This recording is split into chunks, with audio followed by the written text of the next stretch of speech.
Halo semuanya, di video kali ini kita akan membahas jenis kalimat simple present tense.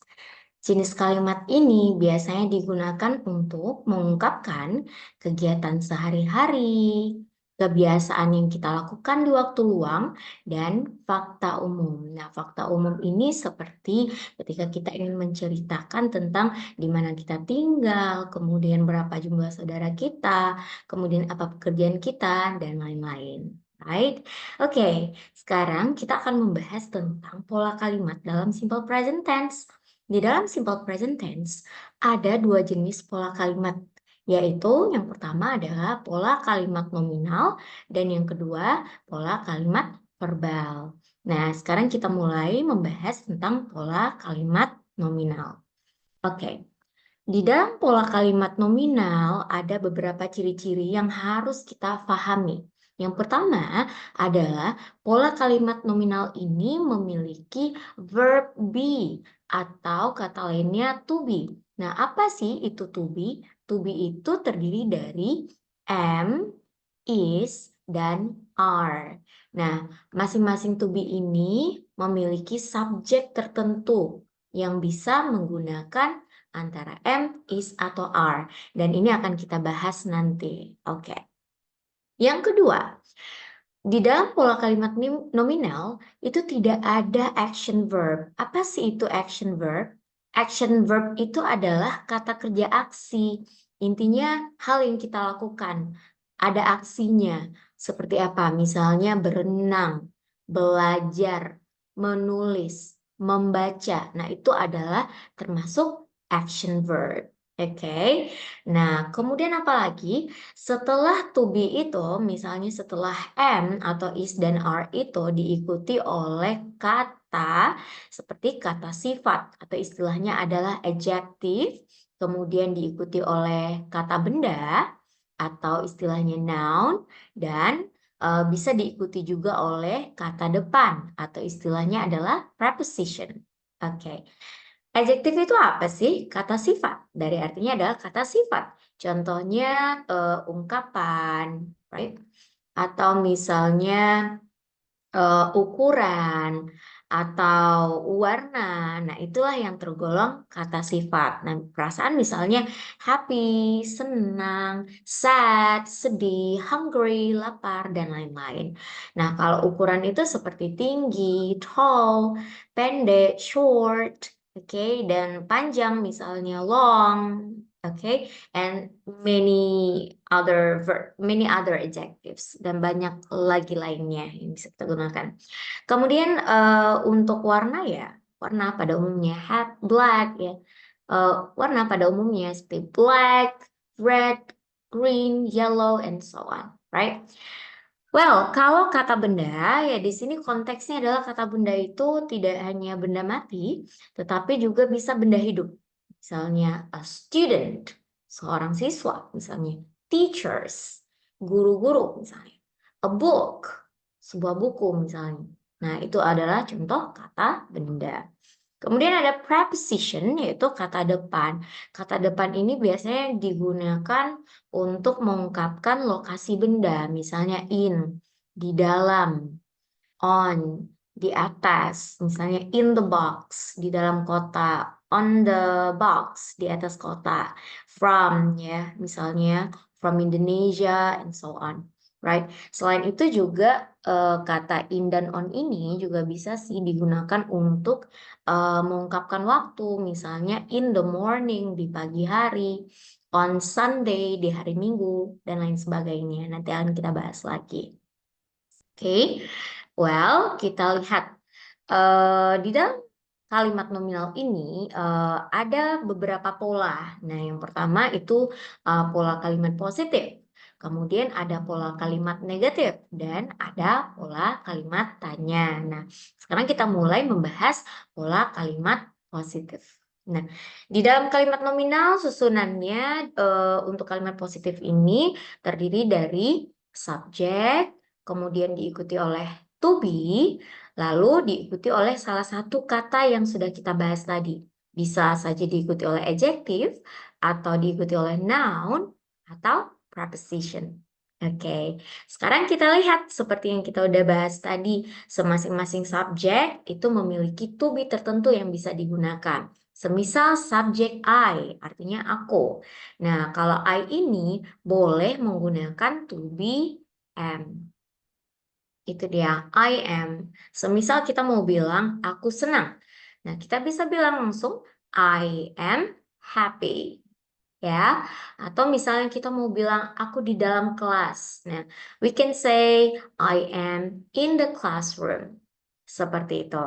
Nah, kemudian kita lihat lagi subjek lainnya, seperti you. Artinya kamu. We, kami. They, mereka, gitu. Nah, atau mungkin nama orang, orangnya lebih dari satu orang, seperti Millie and Leah. Nah, itu subjek-subjek ini memiliki to be are. Boleh, harus menggunakan, maksudnya harus menggunakan to be are. Ya, kita lihat contoh, misalnya, you are happy. You are in the classroom. We are happy. They are happy. Atau Millie and Leah are happy. Nah, boleh saja seperti itu. Well, and then the next one is subjek tunggal. Ya, seperti she, he, it, atau Millie. Nah, she ini adalah artinya dia. She, it ini artinya pada dasarnya dia. Kalau she itu kita gunakan ketika kita menunjuk perempuan, misalnya. She is happy, berarti kita menunjuk perempuan. Nah, kalau dia he, nah itu berarti kita menunjuk laki-laki. Dia senang, misalnya he is happy. Nah, kalau it ini dia juga artinya, tapi menunjuk benda mati atau bisa saja hewan, tumbuhan, atau kata ganti tempat, misalnya. Misal kita mau menceritakan kucing, seekor kucing, kelihatan dia girang gitu ya. Kita bisa bilang it is happy. Atau boleh the cat is happy. Nah, so it ini adalah kata ganti dari benda, hewan, ataupun tumbuhan. Atau bisa juga tempat tadi ya. Nah, selain itu kita juga bisa menggunakan nama orang. Nah, nama orang ini yang kita ceritakan hanya satu orang saja. Misalnya Millie. Millie is happy. Misalnya. Jadi, kalau subjek tunggal ini to be yang digunakan untuk subjek tunggal ini adalah is. Nah, itu dia. Right? Oke.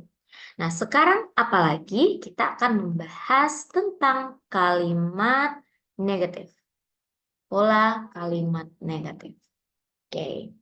Nah, di pola kalimat negatif, kita cukup menambahkan kata not setelah to be-nya. Apa sih artinya? Not itu artinya tidak. Jadi kita mau bilang nih, aku tidak senang. Berarti kita tinggal bilang, I am not happy. I am not happy. Atau kita mau bilang, aku tidak di dalam kelas.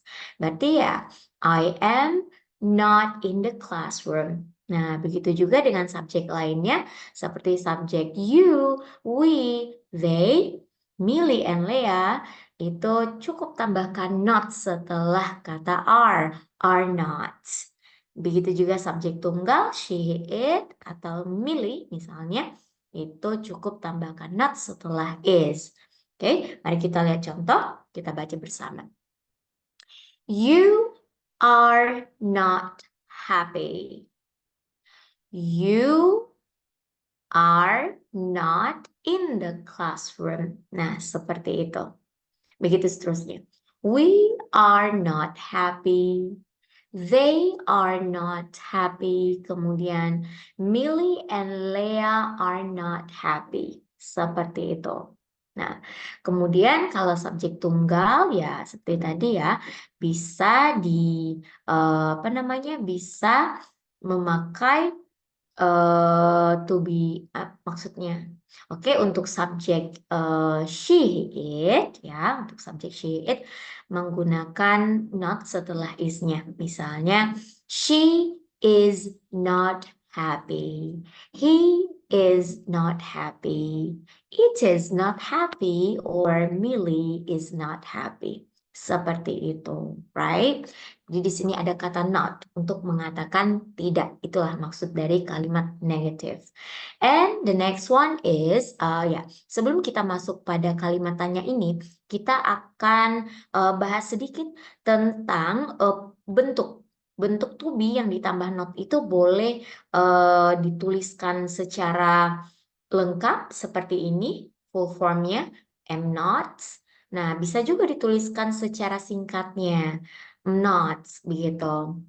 Biasanya kalau singkatan ini kita pakai dalam bahasa lisan.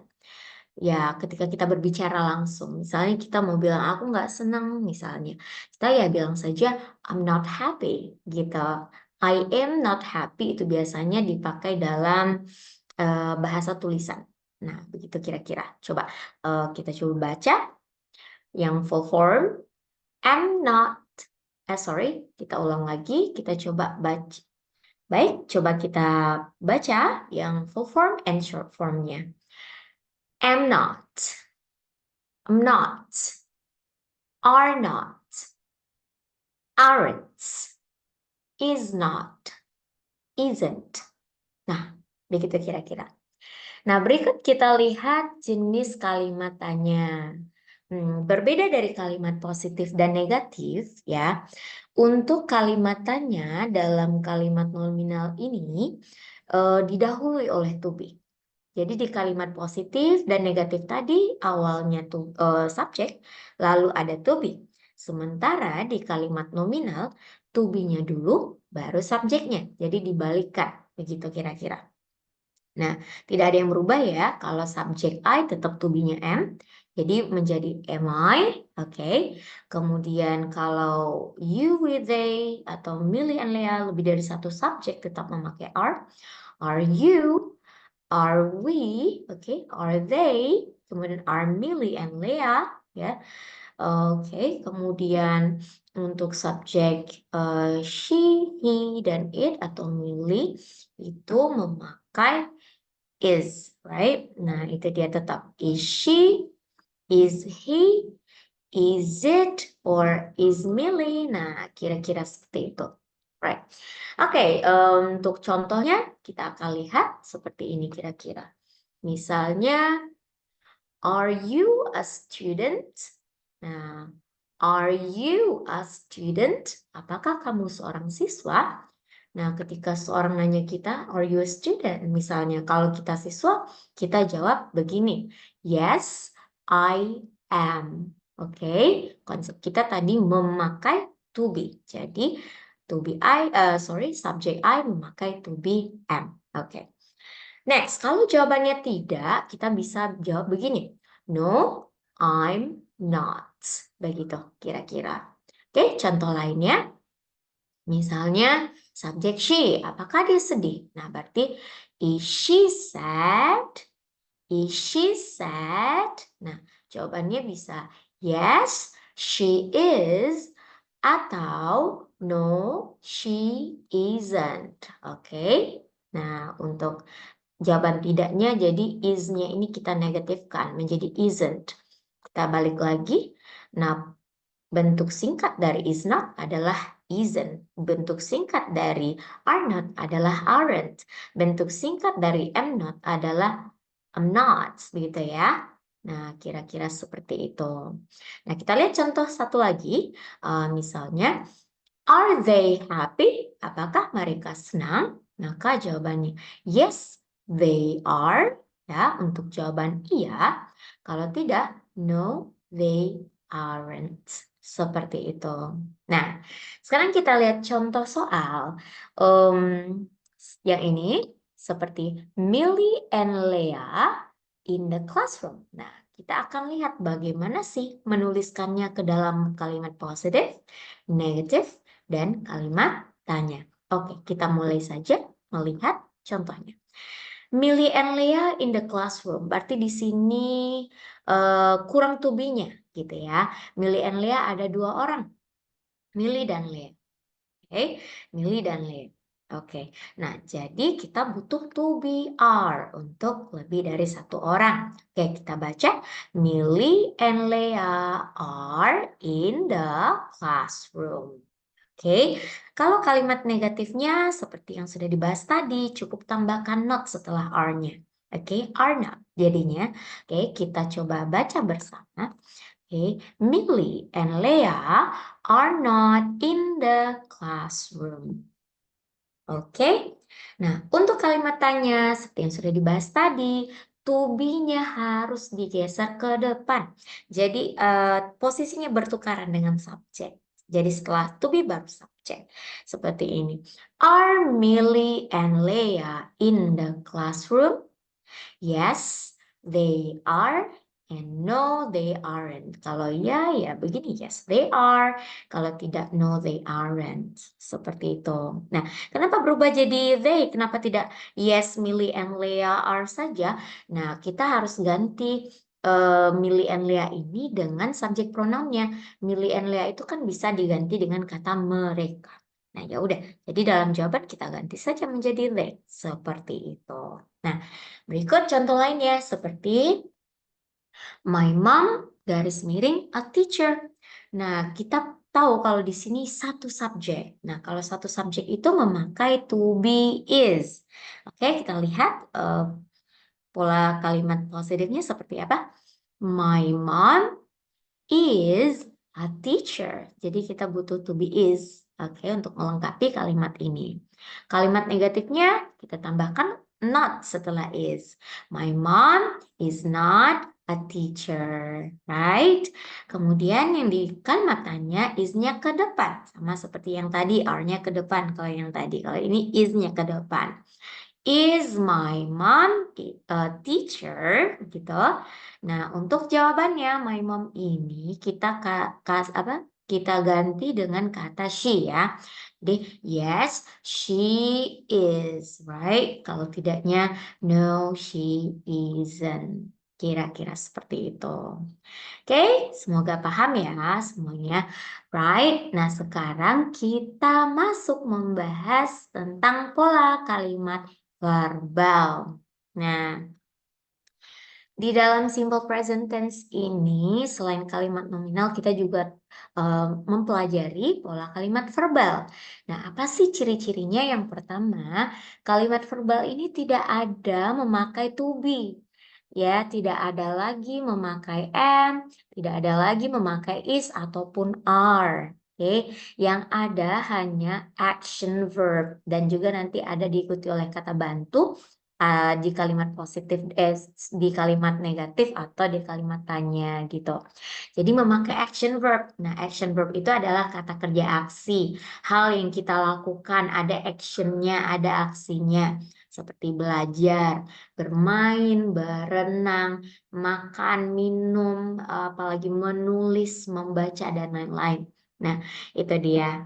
Sama dengan kalimat nominal, kalimat verbal ini memiliki kalimat positif, kalimat negatif, dan juga kalimat tanya. Oke, coba kita lihat kalimat positifnya. Nah, di dalam pola kalimat positif di verbal form ini, di bentuk verbal ini, dia terbagi atas dua model gitu, berdasarkan subjeknya. Nah, kita akan bagi dua kelompok subjek. Ada subjek tunggal dan ada subjek jamak. Nah, mungkin ada sedikit pertanyaan. Nah, kalau subjek tunggal berarti kalau I itu kan aku itu kan sendiri, tunggal. Nah, kenapa tidak mengikut dengan kelompok she, it?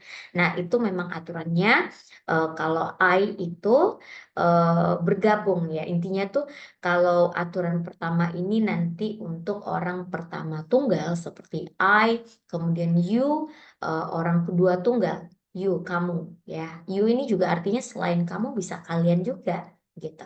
Nah, intinya kalau subjek I, you, we, they, atau lebih dari satu orang yang kita ceritakan, maka verb yang digunakan adalah verb one.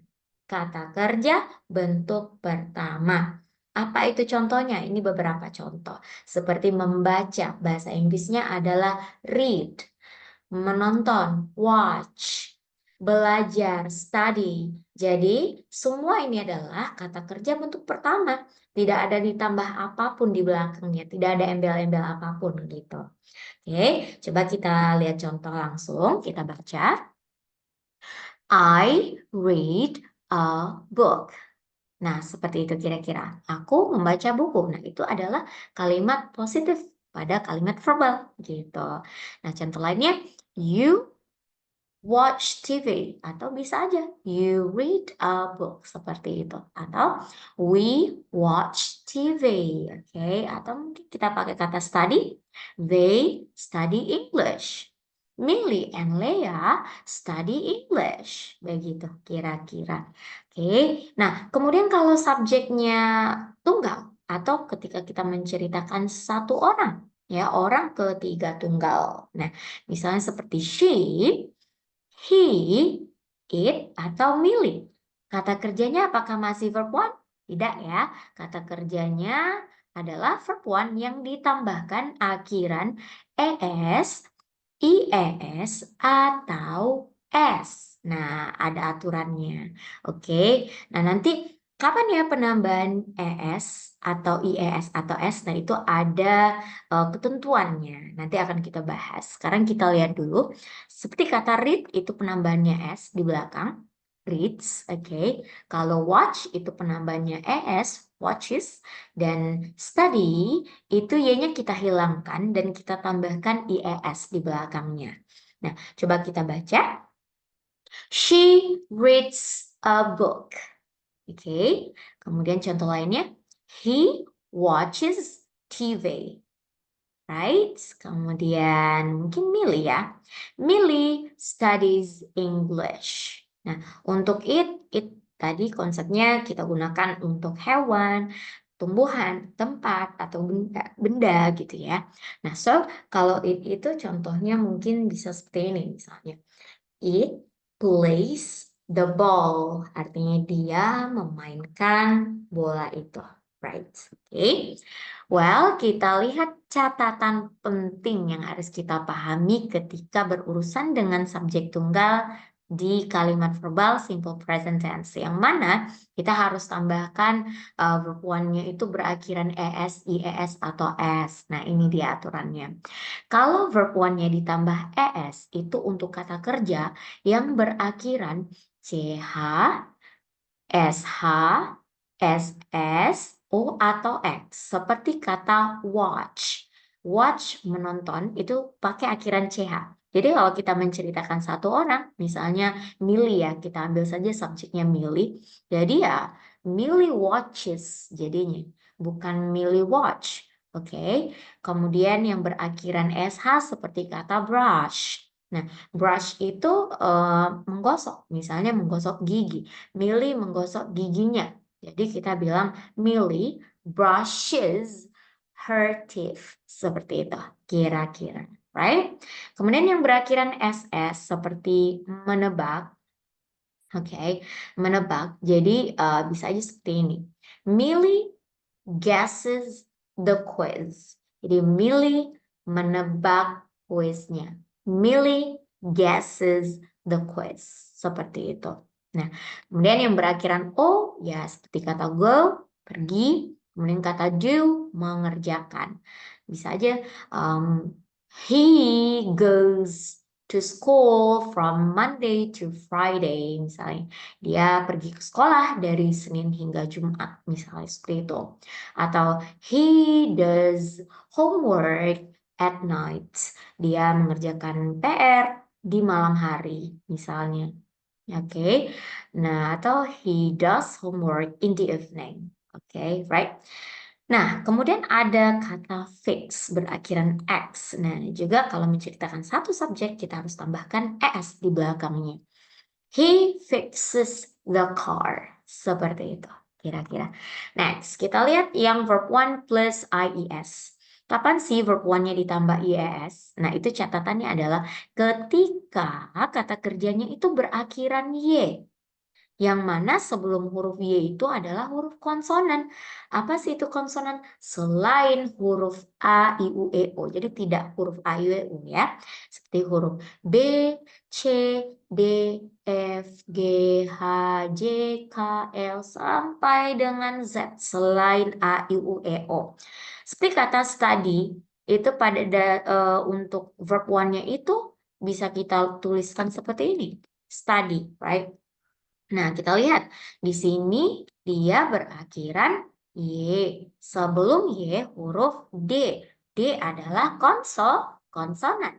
Maka ketika satu orang yang diceritakan kita harus tambahkan IES dengan menghilangkan Y-nya. Seperti studies. He studies English every Monday. Misalnya begitu. Nah, terus kata carry. Ya, boleh kita tuliskan di sini, carry. Nah, kelihatan ya, berakhiran Y juga, sebelum Y adalah huruf R, yaitu konsonan. Maka kalau menceritakan satu orang ya, carries, begitu. Dan yang terakhir adalah kata fly.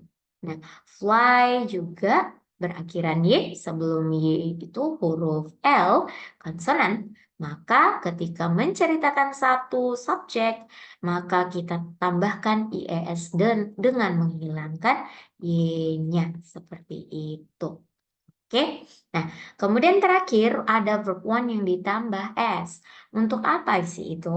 Untuk kata kerja pada umumnya. Pada umumnya maksudnya bagaimana? Nah, gampangnya adalah untuk kata kerja selain beraturan yang di sini di poin 1 dan di poin 2. Jadi cukup tambahkan saja S di belakangnya. Misalnya kita lihat contoh kata walk. Nah, walk ini kalau dilihat tidak ada berakhiran CH, SH, SS, dan lainnya. Juga tidak berakhiran Y sebelum Y huruf konsonan. Maka cukup tambahkan saja S apabila menceritakan satu subjek.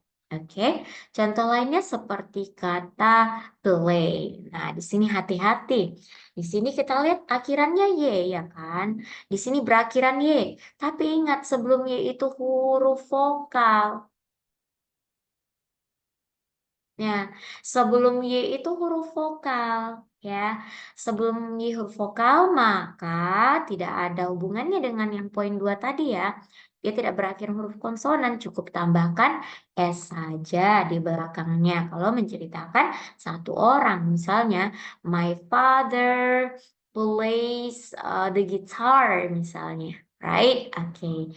Nah, oke, nah sekarang kita masuk ke kalimat negatif. Nah, di kalimat negatif sama dengan kalimat nominal, kita mau bilang tidak gitu, berarti tidak melakukan kegiatan kita namanya.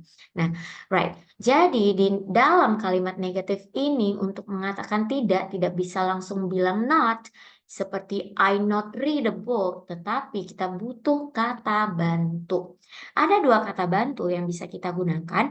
Yang pertama adalah do dan yang kedua adalah does. Oke. Nah, masing-masingnya sudah kita kasih kelompoknya ya. Kalau kata bantu do itu digunakan untuk subjek I, you, we, they, Millie, and Leah. Nah, sementara subjek tunggal ya memakai kata bantu does. Oke, right. Coba kita lihat contoh. Oke. Sebelum kita baca contoh, perlu diingat untuk kalimat negatif. Kalimat negatif ini kedua-dua ini maksudnya ke semua subjek ini mau dia tunggal maupun dia jamak atau lebih dari satu memakai verb one. Yang mana tadi kita sudah bahas kalau subjeknya tunggal di kalimat positif pasti dikasih embel-embel seperti penambahan S, IES atau ES gitu ya. Tapi di kalimat negatif kita cukup pakai verb one saja. Oke. Nah, ketentuannya seperti itu. Jadi tidak perlu bingung dengan aturan ini, right? Oke, coba kita baca mulai dari subjek I. I do not read a book. Oke, atau boleh you do not watch TV. Atau we do not study English. Millie and Leah do not study English. Seperti itu. Kalau untuk kalimat negatif, kita lihat. She does not read a book. He does not watch TV. Atau Millie does not study English. Atau kalau subjek it does not play the ball. Ya, dia tidak memainkan bolanya. Bisa aja seperti itu ya. Nah, untuk penulisan does not ini boleh ditulis secara lengkapnya, sama dengan to be tadi. Ada bentuk lengkapnya, ada bentuk singkatannya. Nah, begitu juga kata bantu do dan does ini memiliki bentuk lengkap dan bentuk singkatannya. Nah, kita lihat seperti do not itu bisa disingkat menjadi don't. Oke. Terus kalau does not bisa disingkat menjadi doesn't. Seperti itu. Nah, oke, kita lihat kalimat tanya. Di dalam kalimat tanya sama halnya dengan kalimat nominal tadi, posisi to be-nya bergeser, posisi subjeknya bergeser dengan to be, yang kita letakkan to be di awal baru subjeknya. Begitu juga di kalimat yang verbal ini, kata bantunya kita taruh di depan gitu. Jadi do sama does-nya di depan, setelah itu baru diikuti oleh subjeknya. Oke, seperti do I, do you, do we, do they, do Millie and Leah, lalu diikuti oleh verb one saja catatannya, lalu diikuti oleh objek, tadi juga diikuti objek ya. Nah, oke. Kemudian kalau subjek kalau kata bantu does diikuti oleh subjek she, he, it, dan pokoknya satu orang lah yang diceritakan begitu. Kita langsung ke contoh ya. Yang pertama, subjeknya you, berarti dia memakai kata bantu do ya. Misalnya, do you cook every Sunday? Karena pertanyaannya memakai kata bantu do, maka jawabannya juga ada do juga gitu atau don't, tergantung ya. Kalau iya berarti yes I do. Kalau tidak, no I don't. Oke. Kemudian contoh berikutnya seperti kata she. She itu kan satu orang ya, maka memakai kata bantu does, right? Coba kita baca. Does she live in Bandung? Maka jawabannya yes, she does, right? Atau no, she doesn't. Seperti itu, right? One more example, satu contoh lagi. Seperti ini. Subjeknya they, maka kata bantunya adalah do, right? Do they go to school by bus? Apakah mereka ke sekolah dengan bus? Nah, bisa jawabannya yes or no. Ingat, tidak semuanya jawabannya pakai I. Tergantung ya ketika yang ditanya kamu, baru yang di dalam jawabannya boleh I gitu. Tapi kalau kita nanya she, gitu, does she, dalam jawaban juga harus she ya, jangan keliru. Tidak semuanya dijawab I gitu ya. Oke, kemudian seperti do juga, do they, seperti do they ya. Ketika yang ditanya apakah mereka pergi ke sekolah dengan bus, maka jawabannya juga pakai they. Maka yes they do atau no they don't, right? Nah, sekarang kita lihat contoh soal. Misalnya di sini ada Millie and Leah, oke, do homework at night. Kita harus pastikan berapa orang sih yang kita ceritakan? Ada dua ya, Millie and Leah. Berarti lebih dari satu subjek. Aturannya di kalimat positif memiliki verb one saja. Tidak perlu ditambah apapun di belakangnya, right? Jadi bisa kita tuliskan seperti ini. Millie and Leah do homework at night. Pakai verb one. Oke. Nah, untuk kalimat negatifnya kita mau bilang tidak, berarti setelah kata bantu do kita tambahkan not ya. Berarti Millie and Leah do not do. Nah, di sini ada dua do yang memungkinkan kita jadi bingung gitu. Nah, ini kok ada dua do gitu ya. Oke, sekarang kita coba tuliskan ulang. Wait a minute. Nah, do yang pertama ya. Oke, yang ini do not, dia adalah merupakan kata bantu, right? Sorry, kita tuliskan di sini aja deh. Kata bantu. Kata bantu, right? Oke, jadi dia merupakan kata bantu, ya kan? Nah, sementara do yang kedua itu merupakan kata kerjanya gitu. Yang mana dia digandengin dengan kata homework, mengerjakan PR, right? Jadi Millie dan Leah tidak mengerjakan PR. Berarti Millie and Leah do not do homework at night. Seperti itu. Oke, nah kemudian di kalimat tanya, seperti biasa kita harus menggeser kata bantu ini ke depan gitu. Jadi do-nya ke depan.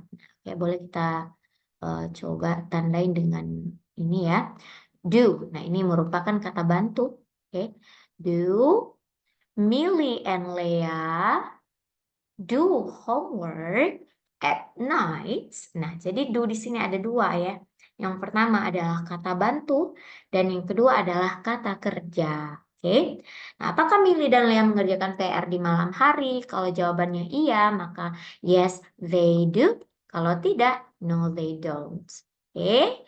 And right. Nah, sekarang kita lihat lagi contoh berikutnya. My dad, ini satu orang subjek nih. Nah, di dalam pikiran kita, kalau untuk kalimat positif pasti verb one-nya itu dikasih tambahan di belakang ya. Berakhiran S, ES, IES gitu. Nah, di sini kita lihat verbnya adalah wash, pakai SH. Maka kita langsung tahu gitu kalau berakhiran SH tambahannya pakai ES di belakang ya. Jadi, my dad washes the car on Sunday gitu. Untuk kalimat negatifnya bisa kita tuliskan pakai does not atau doesn't ya, boleh bentuk lengkap atau bentuk singkatan seperti my dad doesn't wash the car on Sunday. Jadi kalau sudah pakai doesn't tidak perlu lagi dikasih akhiran-akhiran embel-embel tadi kira-kira ya. Nah, untuk pertanyaan, kita geser kata bantunya ke depan, right? Does my dad wash the car on Sunday? Nah, jawabannya kalau iya, yes, he does. Kalau tidak, no, he doesn't. Oke, sampai di sini dulu. Kira-kira penjelasan untuk simple present tense. Semoga bermanfaat. Dan, oke, I'll see you on the next video.